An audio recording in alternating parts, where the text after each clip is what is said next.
20,000 வருடங்களுக்கு முன் சிவன் புலி வேட்டையாடி சுயம்புவாக குண்டலி எழுப்பி கல்யாணம் என்ற ஒரு முறையை கொண்டு வந்து பாண்டியர்களை உருவாக்கி சாம்பவப் பறையர்களாக, வள்ளுவப் பறையர்களாக, வேட்டுவப் பறையர்களாக, கொங்குப் பறையராக, கிழக்கத்தி பறையராக, உருமிக்காரப் பறையராக, சோழப் பறையராக மற்றும் உலகில் வாழும் அனைத்து பறையர் குடிமக்களும் ஒன்றிணையவும் சிவனே முதல் காரணம். சிவனே முதல் பறையர்.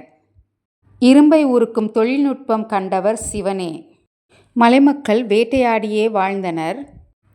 அவர்களை ஒன்றிணைத்து ஒன்று கூட்டி அமர வைத்து குண்டலினி எழுப்ப பறை அடிக்க சிவன் கண்டறிந்த பறையை இசைக்க முதலாக குண்டலினி சக்தியை எழுப்ப ஞானம் அடைந்த சிவன் உலகின் முதல் விஞ்ஞானியும் அரசனும் ஆவார். அவரே 4 வேதங்களுக்கும் அதிபதி ஆவார். அவரே காலத்தை கணித்த காலபைரவர் ஆவார்.